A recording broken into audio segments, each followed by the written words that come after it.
Frequency Podcast Network. Stories that matter, podcasts that resonate. Prime Minister Mark Carney has arrived in India for a series of high-profile meetings, none bigger than his sit-down with Indian Prime Minister Narendra Modi on Monday. Hi, I'm Virjesh Dave. This is Big Headlines, everything you need to know to be in the know in just 5 minutes. Mark Carney has arrived in Mumbai, where he kicks off a trip to India, the first one for a Canadian Prime Minister since 2023. The Prime Minister will be spending the first couple of days of this trip in Mumbai for talks with business leaders. That'll focus on trade. A comprehensive trade agreement is expected by the end of this year. Both Canada and India are looking to diversify their economies and decrease reliance on the United States. Carney's then going to head to New Delhi for a meeting with Indian Prime Minister Narendra Modi. Tensions between Canada and India escalated following the last diplomatic trip in 2023, with Indian government agents accused of orchestrating the murder of one person and threatening Sikh activists in this country. The federal government says they're confident India is not interfering in Canadian security anymore.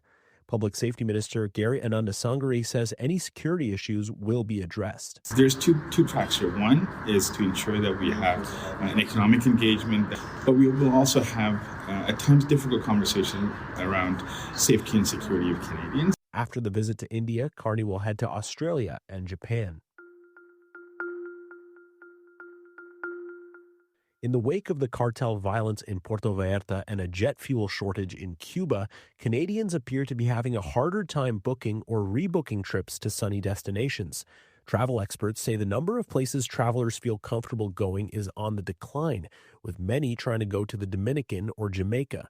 Travel agents are seeing a sharp shift in travelers' demand away from almost all destinations in Mexico. The main issues were focused in Puerto Vallarta, and even like our travelers who regularly go to Cancun and Riviera Maya, which is like 2,500 kilometers away, are now like rethinking them and looking at booking other packages. That's Nova Parker with Total Advantage Travel and Tourism Toronto. She says the Canadian travel industry adapted in the past year to fewer Canadians wanting to go to the U.S., and the recent issues in Cuba and in parts of Mexico have put even more of a squeeze on the number of vacation options.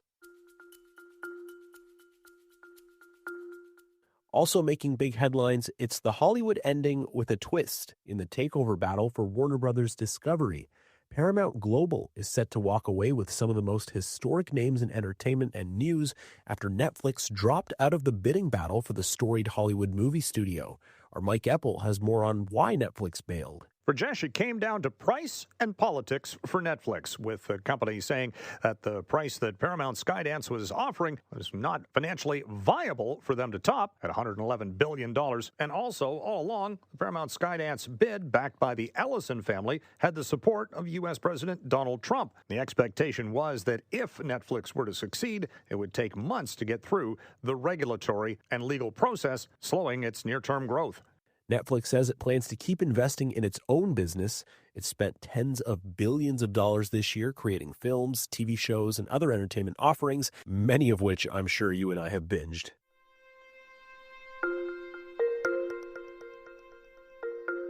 The vast majority of Canadians say they would vote for their province to stay in Canada if a referendum were held, according to a new City News Canada Pulse Insights poll. But support for independence is notably higher in both Alberta and Quebec, where almost a quarter of people said they would vote to become independent if a referendum were held.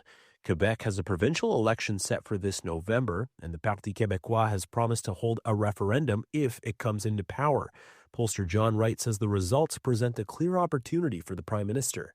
Mark Carney is seen by at least half the public in Alberta as a unifying force for the country, and his popularity is very high as well. If Mark Carney can step in and fill that gap among the roughly 75% who say that they'd like to remain in Canada, I think that's a good counterbalance given his current popularity. In Alberta, the provincial government recently announced a referendum on a number of issues will be held on October 9th.